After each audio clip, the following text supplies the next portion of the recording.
The day before college started, my online boyfriend told me he had lost a bet. I was the prize. Before I could even process what was happening, he dragged me into a Snapchat group chat with over 100 people. The group announcement had just been updated. Congrats to Ethan on winning his brand new 220-pound girlfriend. Right after that, my sophomore year photo was dumped into the chat. In the photo, I was wearing an oversized baggy hoodie so heavy you couldn't even see my neck. The group chat instantly exploded. Holy shit, that's not a girlfriend. That's a straight up whale. A bet's a bet. Ethan has to complete the couples challenge with her tomorrow. Soon, someone set up a betting pool. They were wagering on whether I'd actually dare to show up tomorrow night. My online boyfriend, Zach, put down $1,000 betting that I wouldn't show. The guy named Ethan didn't say a single word. Instead, the campus queen suddenly tagged me. Chloe, you'll definitely be there tomorrow night, right? I stared at the endless stream of mocking messages in the chat and laughed. None of them knew that for this long-awaited first meeting, I had worked my ass off to go from 220 pounds down to 130.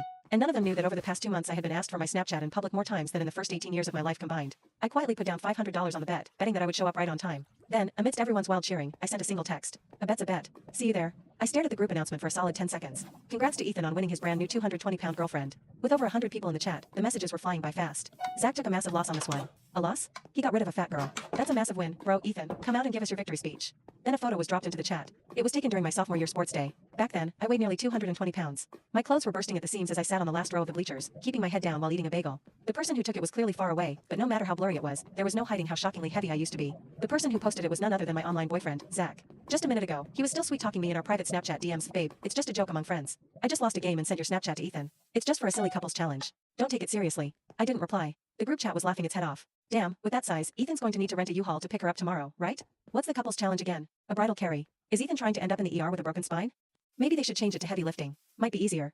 Zach sent a facepalm emoji. Go easy on her, guys. Don't make her cry. He pretended to defend me, but in reality he was just trampling my dignity even harder. My fingers turned cold. We had been dating online for 11 months. When he had insomnia, I stayed up all night playing Valorant with him. When he lost his games, I comforted him. From midnight until dawn, when he was stressed before the final exams, I recorded voice notes every day to cheer him on. I even put Coastal State University as my first choice on my college application because he had told me, Chloe, let's go to the same college. When the semester starts, I'll bring a huge bouquet of flowers to meet you. And now, the day before college started, he had treated me like a cheap poker chip and lost me to someone else. Soon, someone set up a betting link in the group. Will Chloe show up at the freshman mixer tomorrow night? The pot kept growing. The amount betting that I wouldn't dare show had already passed $3,000. Zach immediately put down $1,000. She won't show. She's super shy. She cries if you even raise your voice at her. I finally laughed out loud. So he knew I would cry, yet he still brought over 100 people to watch me break down. Just then, a new message popped up in the chat. Serena, guys, don't talk about Chloe like that. Being a bit chubby is totally fine as long as she has a good heart. She was the undisputed campus queen of our freshman class. Just 2 days ago, she had posted a set of beach photos on her Instagram. She tagged me, Chloe, you'll be there tomorrow night, right? Like she was trying to help me out. But then she immediately added another line. Everyone really doesn't mean any harm. Don't feel insecure about your looks. The group chat instantly filled with praise. Our campus queen is so kind-hearted. I didn't rush to reply. Instead, I clicked the betting link. $500, betting that I would show up on time. The group went dead silent for 2 seconds, followed by a screen full of question marks. Zach privately messaged me. Are you crazy? They have brutal mouths. Why are you coming? I looked at myself in the mirror. My long hair fell over my shoulders, my waist looked smaller than it ever had, and the features that had been buried under baby fat in high school were now sharp, striking, and almost intimidatingly beautiful. The features that had been buried under baby fat in high school were now sharp, striking, and almost intimidatingly beautiful. Over the past 2 months, whether I was at the mall, the subway, or the gym, I had been asked for my Snapchat 27 times. A talent scout had even cornered me for half an hour, begging me to shoot a commercial. Zach knew absolutely none of this, because I had wanted to save the best version of myself for the day we finally met in person. But now he didn't deserve the surprise. I wiped away the single tear that hadn't even had the chance to fall and replied to the group with 4 words. A bet's a bet. The next second, Zach called me. I ignored it. He called 3 more times before finally sending a barrage of voice notes. Chloe, can you please stop throwing a tantrum? That's just how the game works. I lost, so you temporarily become Ethan's partner. It's over after 3 simple challenges. Tomorrow night, we're all classmates here. Don't make me look bad. I was so angry I laughed. He gave me away like a piece of property, and now he was blaming me for making him look bad. I opened the shared group file. The so-called couples challenges consisted of 3 things. First, feeding each other cake in public. Second, holding hands for a photo and posting it to the main freshman group. Third, the guy had to carry the girl in a bridal carry for 10 seconds. Some people in the chat were already mocking Ethan. Who came up with the third one? That's straight up attempted murder. Even Ethan at 6'2" can't lift 220 pounds, right? It's fine. He only lost a game. Worst case, he'll just lose a spine. The guy named Ethan hadn't said a single word from beginning to end. His profile picture was just a black screen, and his Instagram was completely empty.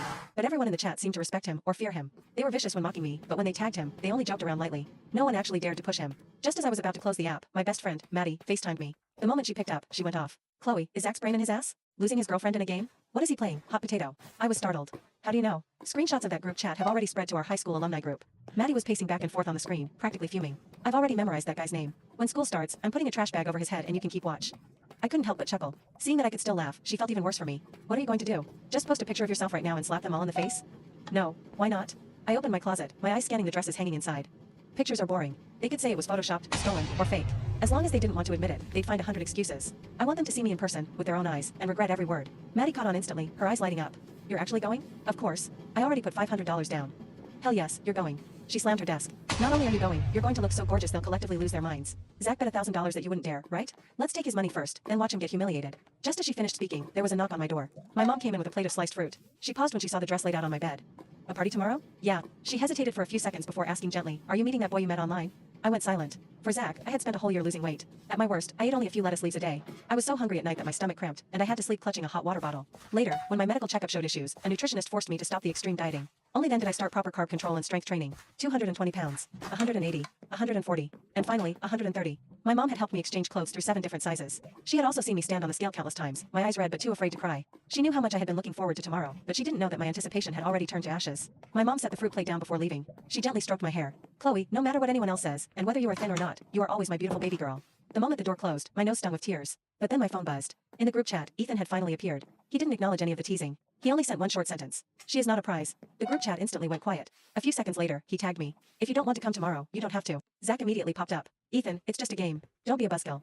Ethan didn't reply to him. I stared at that sentence, she is not a prize, and for the first time, I clicked on his profile. For some reason, this guy felt a little familiar. Zach and I had met on Valorant. Back then I was a high school senior and weighed 220 pounds. The guys in my class nicknamed me the linebacker. The girls didn't join in on the name calling, but they would lower their voices and giggle whenever I walked past. Once, during gym class, we had to run the 800 meters. I finished last, panting so hard I almost fainted. The boy I had a crush on stood at the finish line, taking 2 steps back in disgust. Don't fall on me. It'll feel like an earthquake. The whole class burst into laughter. That night, I hid in the game, not wanting to say a word. Zach was the one who added me after hearing my voice. He kept asking, your voice is so sweet. Are you sure you're not a voice actress? After that, we became regular gaming partners. He would turn on his mic and defend me when random teammates flamed me. It's just a game. Why are you screaming at a girl? He would also talk to me when I was feeling down. Who says being chubby isn't cute? I think it's adorable, Chloe. I don't care what you look like, I like you. I believed him because of his words. For the very first time, I felt like I was worthy of being loved. Until 6 months ago, when he accidentally found my old Instagram account linked to my gaming profile. It had my high school name and my real face. From that day on, he became visibly cold. We went from dozens of texts a day to just a dry good morning and good night. I asked him what was wrong. He said he was stressed about college applications. Looking back, it wasn't stress at all. He had just seen my photos. But he didn't break up with me right away, because I could carry him in games, help him with notes, and comfort him whenever he had an emotional breakdown. He just didn't want to lose a convenient emotional trash can. We dragged it out until the day before college started, using a stupid drinking game to casually throw me to someone else. My phone rang again. This time I picked up. Zach's voice was filled with annoyance. What are you doing, playing good cop with Ethan? In the group chat, he stood up for me. How is that playing good cop? Would a guy like Ethan stand up for a girl for no reason? Zach sneered. Don't think just because you have a cute voice you can actually hook him. Ethan's standards are way higher than mine. You'll just humiliate yourself if you go. I stayed quiet for 2 seconds. So you think I'm not good enough for you? That's not what I meant. Why did you bet $1,000 that I wouldn't dare to show up? He choked on his words. After a brief pause, he spoke in a frustrated tone. Fine. You want the truth? Here it is, Chloe. I already know what you look like. We were fine online, but we're not a match in real life. And don't blame me. It's just human nature for guys to like pretty girls. I haven't blocked you yet, which is already me being nice. I gripped my phone, the lingering pain in my chest finally turning entirely cold. Well, thank you then. You're so polite. Zach didn't catch the sarcasm in my voice, and his tone softened slightly. Just don't come tomorrow. I'll Venmo you the 500 back. Serena is going to be there. Standing next to her will only make you look more pathetic. I asked slowly, are you guys close? The other end of the line went dead silent. Don't overthink it. We're just friends. I smiled. It looked like tomorrow's party was going to be even more interesting than I thought. Tomorrow, I said lightly, will be a community education event. Zach went silent. I ended the call before he could ask what that meant. That night, I did not post a photo. I did not update my profile. I did not send one selfie to the group chat, even though Maddie sent me 11 messages in all caps demanding permission to reveal me like a final boss. Pictures were too easy to deny. A filter, an angle, a stolen image, a trick. I wanted their faces when the old joke walked through the door and smiled back. The next afternoon, I stood in front of my mirror with 3 dresses on my bed. Not the shortest one, not the tightest one. I was not going there to beg for male approval in fabric form. I chose a black sleeveless dress with clean lines. Simple, calm, expensive looking, even though it came from a clearance rack and my mom had altered the waist by hand. Thank you for listening to Channel Gold Novel. Maddie FaceTimed me while chewing chips like she was preparing for war. You are not going to the mixer. You are attending a funeral. Zach's ego is the body. I laughed while brushing my hair. Please don't say that in public. No promises. If stupidity paid rent, Zach would own half the campus. My mom knocked before coming in. She paused when she saw me, her eyes softening. You look beautiful. I smiled. Thin or not. Her expression changed. Chloe, I know. I took her hand. Tonight is not about proving I am pretty. It is about proving they were ugly. Mom brushed a strand of hair behind my ear. You were always my beautiful baby girl. In the old hoodie too. For a second, the whole room blurred. The old hoodie. The one in the photo. The one I used to hide in when the world felt too loud. I squeezed her hand. I know that now. By 7, screenshots from the freshman mixer were already flooding the group chat. People were posting pictures of the cake table, the photo wall, and the center stage where the couples challenge would happen. The betting pool was still open. Will Chloe show up? Most of the money was on no. Zach typed, she's not coming. I know her. Serena replied with a sad face emoji. Poor Chloe. I hope she doesn't force herself to come just to prove something. Then another message. Serena, everyone please be kind if she does. Confidence takes courage. Kindness with a knife. Glitter on the handle. Maddie looked over my shoulder in the Uber. Put me near Serena for 10 seconds. Legally, maybe. No. At the mixer, the hall was already crowded. Music thumped under bright lights. Freshmen clustered around tables, pretending they weren't staring at the entrance every time the door opened. Phones were ready. Zach stood near Serena, wearing a white shirt and the smug expression of a man waiting to win money from someone else's humiliation. Serena wore pale blue and soft curls, her smile already prepared for pity. Ethan stood near the back wall. Tall, quiet, black shirt. hands in his pockets. He looked like he had been dragged there by obligation and had decided not to entertain anyone's cruelty. Maddie squeezed my arm once. Go collect. I opened the door. The room looked over. At first, no one reacted. Their eyes passed over me like I was just another girl arriving late. Then confusion moved across faces. Phones lowered. Serena's smile stiffened. Zach stared. I walked in slowly because my heels were new and I refused to die before revenge. Someone whispered, "Who is that?" I stopped near the middle of the hall and smiled. Sorry I'm late. I had to carry the weight of everyone's stupidity on the way here. Then someone gasped my name. Chloe? Zach looked like someone had hit him with his own standards. I tilted my head. Careful, Zach. Your standards might pull a muscle. Zach stepped forward, eyes running over my face, my hair, my dress, like he was trying to force the old photo and the girl in front of him into the same body. You look amazing. Why did you never send me recent pictures? You did not deserve a preview. Chloe, I didn't know you looked like this. I know. That was the problem. You needed a face to respect me. I needed one insult to delete you. The room went silent again. I looked around at the people who had laughed at my old photo. Also, before anyone gets confused, you were not wrong because I changed. You were wrong when I was 220. That line landed harder than any dress could. A few people looked down. Some locked their phones. Serena tried to recover first. Of course she did. Chloe, I honestly think your transformation is inspiring. I was only trying to defend you. Serena, kindness with a knife is still a weapon. Yours just has glitter on it. Her face went pink. Ethan finally stepped away from the wall and stopped at a respectful distance. You do not have to do the challenge. Just a choice. I know. I glanced at the betting board. But I paid $500 to watch idiots lose money. I'm not leaving before the show. For the first time, Ethan smiled. What do you want to do? Collect. The challenge started 10 minutes later. Challenge 1 was cake. The same people who had joked that Ethan would need a U-Haul now stood around the table watching him sit beside me like their brains had lost connection. The cake was vanilla with too much frosting. Ethan picked up a fork, then paused. Is this okay? I looked at Zach. Consent. Look at that, Zach. A man with manners. Rare species. A laugh broke from the crowd. I fed Ethan a bite. He ate it calmly, I still on mine. Then he offered me a bite and waited until I nodded. Zach muttered, it's just a game. I licked frosting from my lip. Relax, Zach. It is just cake. You gave me away for less. The crowd reacted immediately. Challenge 2 was the hand-holding photo. The student running the event lifted his phone. Okay, stand closer. Ethan looked at me again. May I? How sad, that such a small question could feel like safety. I gave him my hand. His palm was warm, steady, not gripping, not claiming. We stood under the fairy lights while someone took the picture. I posted it to the freshman group myself. Caption, not a prize. Still collected. The chat exploded. Challenge 3 was the bridal carry. This was the joke they had been waiting for yesterday. The one about Ethan's spine and my body being a punishment. Now everyone looked uncomfortable. Good. Ethan turned to me. Are you comfortable with this? Only if you do not drop me. My revenge schedule is full. Understood. He lifted me easily. Not dramatically. Not like a man proving strength. Just smoothly, carefully, one arm under my knees and one behind my back. Yesterday, they had imagined me as weight. Today, they look smaller than the jokes they made. Anyone still worried about his spine, or should we send flowers to Zach's ego instead? Maddie clapped once. Educational. Laughter burst through the hall. Zach looked murderous. The betting link updated a minute later. Chloe showed up on time. My $500 doubled. Zach lost his 1,000. People started tagging him, typing a bet's a bet until the phrase became a weapon. Then Maddie stepped forward. While everyone had been staring at me, she had already convinced the student running the photo wall to let her connect her phone for one more couple challenge file. Since everybody had so much fun yesterday, let's make sure the records are complete. Serena's eyes snapped to her. What are you doing? Campus education. Free. Screenshots appeared. The group announcement calling me Ethan's brand new 220-pound girlfriend. My old photo. The U-Haul joke. The broken spine joke. Zach's $1,000 bet. Zach's voice notes telling me not to come. His message, Ethan's standards are way higher than mine. Then came the screenshot someone from Serena's own circle had leaked to Maddie after realizing the joke had gone too far. Zach, don't worry. Chloe won't come. She's too insecure. Serena, just make sure everyone sees the old photo. I'll act nice after. People love a pretty girl defending an ugly one. Zach, she still helps me with games and notes. Might as well make one last use of it. The room chilled. So I was not a girlfriend. I was group entertainment with homework benefits. Zach lunged toward Maddie. Ethan moved first, stepping between them without touching him. Do not. Serena's face went white. Those are fake. Maddie zoomed in on the usernames, timestamps, and linked profiles. If they're fake, report me. I brought snacks for the investigation. Serena's mask cracked. You set me up. Her eyes shone with anger. You came here pretending to be hurt, but you wanted this. I came because you invited me. Her hand flew up. I caught her wrist before it reached my face. For 1 second, she looked more shocked than angry. The old Chloe would have frozen. The old Chloe would have apologized for making her uncomfortable. I shoved her hand away. My size changed. My tolerance died. Maddie lifted both hands. Great form. Serena's eyes filled. You are cruel. No. I am visible. That feels cruel to people who prefer victims quiet. Zach finally found his voice. Chloe, I was stupid. I didn't mean it like that. I turned to him. His eyes were no longer cold. They were frantic, moving over my face like he was trying to rewrite 11 months in real time. I was pressured. No, you were not pressured. You were performing. We had almost a year together. You had almost a year to see me as human. You waited until I became convenient to look at. His mouth trembled. I still care. You lost me in a bet, Zach. Do not act shocked that I collected myself. He stepped closer. Ethan blocked him with one shoulder. No threat. No drama. She said no. Zach looked past him at me. You're really going to choose him over me? I am choosing me. He just happens to know how not to behave like a trash fire. The mixer did not recover after that. People left in clusters. Some apologized. Some avoided my eyes. The betting pool closed, and the money transferred by night. Outside, Ethan walked beside me but did not crowd me. Maddie was a few steps ahead, sending voice notes that sounded like war reports. Your money went through. Ethan checked his phone. The 500 in winnings are in your account. Good. I am sorry they did that. You did not do it. I was in the room. I looked at him then. Most people defended themselves first. Ethan did not. You were also the only one who said I was not a prize. That was the bare minimum. It still mattered. We walked past the campus fountain. Music from the mixer faded behind us. After a while, he stopped. I did not defend you because I knew you were beautiful. My throat tightened. Then why? Because even if you had walked in wearing that old hoodie, they still had no right to laugh. For the first time that night, my eyes burned. Not because of Zach. Because someone had finally said the truth without attaching conditions. I looked away quickly. Careful. If you keep acting decent, people might expect it from other men. Terrifying thought.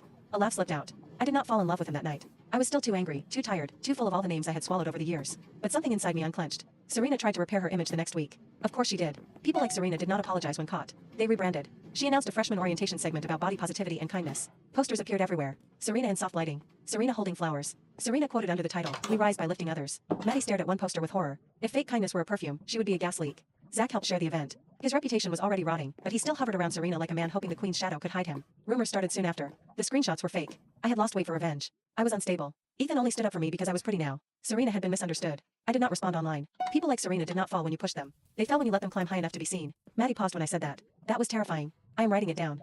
Ethan confirmed the original group chat evidence. Students who had laughed started sending me screenshots, trying to prove they were not the worst ones. The student committee, desperate to avoid blame for hosting a bullying spectacle, officially gave me a rebuttal slot during Serena's orientation segment and approved the evidence file in advance. Serena did not know. That was the gift. The auditorium was full when she walked on stage in a white blouse, soft makeup, and trembling sincerity. I want to talk about kindness. We should never judge anyone by appearance. We never know what someone has been through. Behind her, the projector changed. The group announcement appeared first. Congrats to Ethan on winning his brand new 220-pound girlfriend. Serena froze. The old photo appeared. Then Zach posting it. Then the comments. Then Serena's message. Just make sure everyone sees the old photo. I'll act nice after. People love a pretty girl defending an ugly one. A murmur rolled through the auditorium. Serena turned toward the screen, then back to the crowd. That is taken out of context.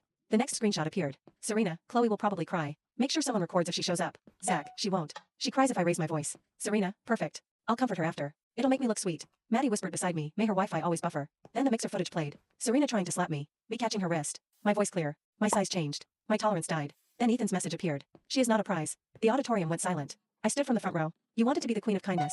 Congratulations. Your crown is made of screenshots.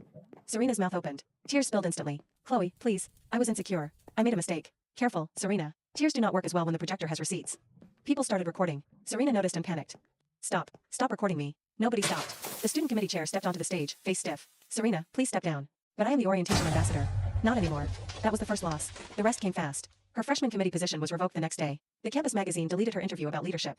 A brand account that had approached her for a student ambassador campaign sent a cold email about values alignment. Her followers dropped so quickly Maddie made popcorn to watch the graph. People stopped calling her campus queen and started calling her screenshot queen. Her apology video made it worse. I only wanted to support Chloe, she cried. The top comment was her own screenshot. People love a pretty girl defending an ugly one. She turned off comments after 2 hours. Her friends stepped away. Not out of morality. Out of survival. The same girls who had praised her kindness now whispered that they always felt she was fake. Serena tried to turn to Zach. That was when the villains began eating each other. You said she wouldn't come. Serena snapped at him outside the student center. A dozen people heard. Zach's face twisted. You told me to post the photo. You wanted to impress me. You wanted to look kind. You are the reason this happened.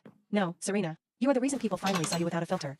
For once, I did not even need to speak. Their own voices did the work. Zach's collapse followed. The campus gaming team removed him after the screenshots spread through the Valorant group. He had used me for games, notes, emotional support, and then mocked me behind my back. His nice guy gamer image died overnight. Every time he joined voice chat, someone typed, a bet's a bet. Then people stopped inviting him. His old friends avoided him because screenshots were contagious. The same boys who had laughed with him now pretended they had always been uncomfortable. Even Serena stopped answering his messages because he had become a liability, and Serena loved status more than oxygen. He tried to apologize near the library. I was walking with Ethan and Maddie when Zach stepped in front of us. He looked thinner, sleepless, humiliated. Can we start over? I was stupid. I stopped. There was a time when his voice could pull me through a whole bad day. A time when hearing him say my name made me feel chosen. Now he just sounded late. No, you were honest. That was worse. I never stopped caring. You stopped before you saw me, then started again when everyone else did. He looked at Ethan. Do you think he would have defended you if you still looked like that old photo? Ethan's expression did not change. I answered first. Maybe, maybe not. But you didn't. That is the part you own. Zach flinched. Ethan looked at him calmly. For the record, yes. Zach's eyes turned red. Chloe, please. I walked past him. Maddie waited until we were far enough away, then leaned close. If Ethan is the quiet green flag, Zach is a red flag dipped in cheap cologne. I laughed so hard I almost dropped my phone. That night, I called Mom. She had seen enough online to understand that something ugly had happened, though I had tried to spare her the worst. Mothers were impossible to protect from the pain their children carried. Her voice was gentle. I told you. You were always my beautiful baby girl. I know now. I just needed to stop asking blind people to describe me. She was quiet for a moment. I am proud of the girl who walked in there. But I was proud of the girl in the old hoodie too. I pressed my phone against my cheek and closed my eyes. That was the sentence I had needed before any boy, any dress, any mirror. Classes began. Life moved. People still stared sometimes, but now it felt different. Not always kinder. Just less powerful. I wore the old hoodie once in October. Not because I wanted to hide. Because it was soft, and because I wanted to know if it still had teeth. It didn't. Maddie saw me in it and saluted. The burial hoodie returns. No. The hoodie was innocent. The people were ugly. Valid. Do we forgive the hoodie? We promote the hoodie. Ethan saw me later that day outside the library. His gaze moved over it, and my body tensed before I could stop it. He smiled. Nice hoodie. That was all. No joke. No pause. No shadow of the old photo. Just a hoodie. I liked him more for that than I wanted to admit. We spent more time together after that. At first, it was small. Walking after class. Sitting in the dining hall with Maddie between us because she claimed she was protecting the narrative. Playing Valorant in the evenings, where Ethan discovered I was better than him and accepted defeat with unsettling dignity. You are terrifyingly calm when destroying people. That is my love language. I will remember to stay honest. Smart. He never commented on my body unless I brought up clothes. He never called me a prize. He never acted like standing beside me made him superior to Zach. He asked before taking my hand when we crossed a busy road. He remembered I hated being photographed without warning. Respect was strange at first. It felt almost boring. Then I realized peace only feels boring when chaos trains you to call anxiety love. Maddie took credit for everything. From lost bet to green flag. Character development looks good on you. Do not call him a prize. Fine. Chose an emotionally stable male specimen. Ethan looked up from his book. Should I be concerned? Always, Maddie said. But not about Chloe. About me. Several months later, the freshman group chat scandal had become campus legend. Not in the way Zach wanted. People still said, a bet's a bet, but now they used it when someone got exposed after acting cruel. The phrase belonged to me more than it ever belonged to them. Serena was no longer campus queen. She changed her profile, deleted half her posts, and avoided events where projectors existed. Her brand opportunity never came back. By the end of the semester, she quietly resigned from every student role she still had left, because every room she entered started whispering, "Screenshot queen," before she reached the front row. The few people still willing to sit with her were quieter, colder, and far less useful. Whenever she tried to act publicly kind, someone inevitably whispered, "Is this before or after the screenshot?" Zach left the gaming team completely. Not voluntarily. The captain told him no team needed a player who treated people like disposable loot and then cried when the chat logs dropped. He tried joining other groups under new usernames, but gamers remembered humiliation better than homework. Someone always found him. Someone always typed, "Chloe won't come, right?" And the lobby would go silent before laughing. Healing was easier when I stopped visiting the crime scene. Winter break came. Ethan and I were walking through campus after finals when he handed me a cup of hot chocolate. You passed statistics. I survived statistics. Important difference. Very. He looked at me, then at the quiet campus path. Can I ask you something? You may submit your application. His mouth curved. Would you go on a date with me? Not because of the bet. Not because of what happened at the mixer. Just because I like you. My heart stumbled. There was no crowd. No challenge. No group chat watching. No Zach. No Serena. Just Ethan, standing in the cold, asking like my answer mattered. I took a sip of hot chocolate to buy time. It burned my tongue. Romance was dangerous. Yes. His smile reached his eyes. But if this becomes a campus scandal, I am charging emotional rent. Fair. And Maddie will interrogate you. Expected. And if you ever put me in a betting pool, I will bury you with screenshots. I would hand you the shovel. Good answer. The date was normal. Coffee. A bookstore. Ethan carrying my bag only after I gave him permission, and Maddie, who was coincidentally nearby, sending me 14 surveillance texts from behind a poetry shelf. Maddie, he held the door. Green flag. Maddie, he asked before touching your back. Green flag. Maddie, he bought you a cookie and did not call it cute. Marriage pending. Me, leave. Maddie, I am emotional security. By spring, Ethan and I were together. Not loudly. Not for revenge. Not to prove I had upgraded. He was not my prize. He was my choice. Zach saw the photo on Maddie's page before I could even decide whether to post it. It was simple, Ethan and me at the spring festival, sitting on the grass, my old hoodie tied around my waist, his hand resting near mine. Not holding, just close. Maddie's caption read, "Not one. Chosen." That evening, a message request came from a new account. "Do you ever miss who we were?" I stared at it for a while. Then I typed back. "I missed the $500 I almost did not bet more." Blocked. Ethan sat beside me under the festival lights. Was that Zach? I looked at the blocked account, then closed the app. Was, past tense. He smiled. Good tense. Across the lawn, Maddie was arguing with a food truck because they had run out of fries. My mom had texted me a photo of the old hoodie folded on my bed at home with the caption, "Still beautiful." I saved it. The girl in that old photo was no longer a wound to hide. She had survived. She had loved badly. She had believed a boy who gave her soft words and sharp actions. She had lost weight, but the real change was not in her waist or face or dress size. It was in the way she finally stopped lowering her eyes. Zach bet $1,000 I wouldn't show up. Serena bet my old body could bury me. They both lost. I didn't come to be chosen, pitted, or forgiven. I came to collect, and by the time I walked away, the only thing left of their cruelty was a screenshot nobody could delete. Did she go far enough, or was she still too merciful? You comment justice if the ending was perfect. Comment harder if you wanted an even colder revenge. Your comments decide how ruthless the next ending should be. Like and subscribe if you want to be here for the next story.